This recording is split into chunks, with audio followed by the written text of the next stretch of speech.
Hey, Cockroach Attack! What's up? It's a Culture Detective here investigating your favorite albums. And today I'm going to be doing a quick album review on the new Crush album, Wonderego. So, Crush, aka Shin Hyo-sop, is a Korean singer, pop star, and he's been making music for nearly a decade now.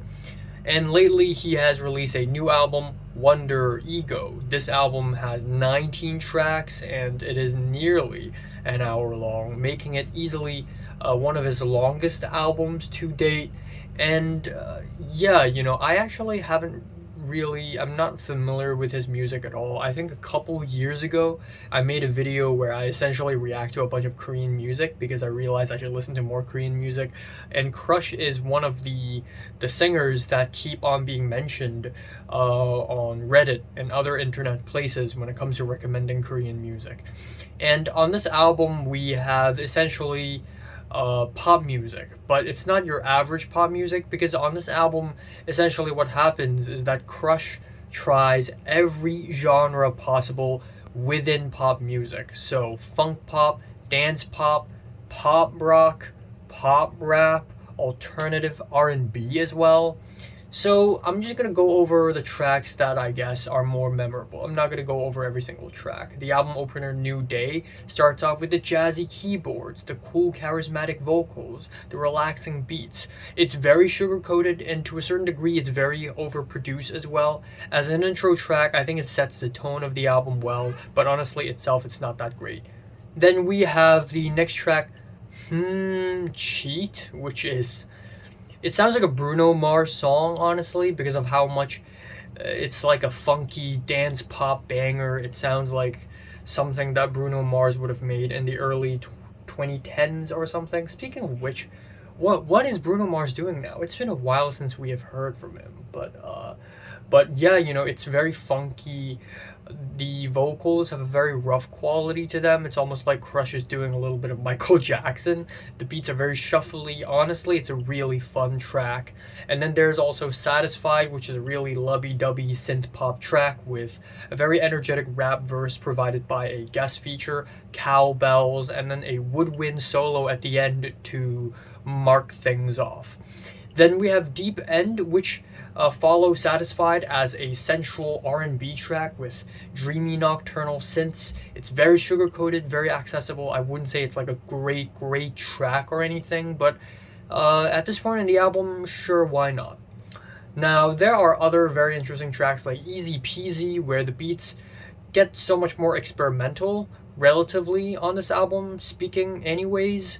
It has these chopped up break beats, stuttery keyboards, and Crush almost rap sings on this track. And then speaking of electronic, we have the track Got Me, Got You, which is a straight up electronic track with dizzying samples and a really futuristic, bombastic production that is kind of glitchy and kind of metallic at once. It's honestly kind of impressive for a track like this to turn up in this album.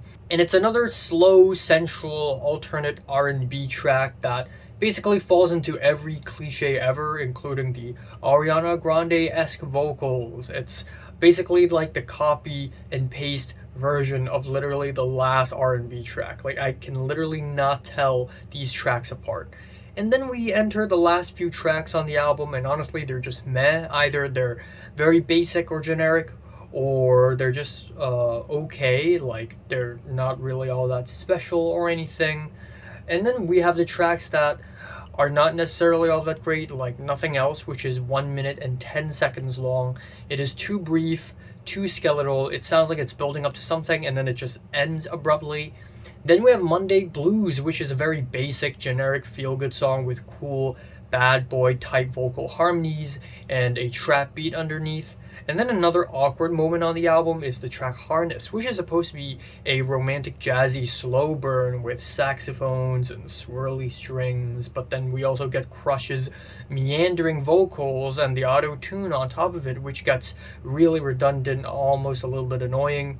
Finally, the album ends off with the track Remember Me, which I think is a pretty solid ending. It has the nostalgic, dreamy chord progressions, a constant dance beat. To a certain degree, it's almost like a 2000s throwback, but then you also get the more futuristic, the more modernistic production. And overall, it's not a bad album. I don't think it's bad at all. There are certainly some generic moments, but even the generic moments are very sugary. They're very sugar coated.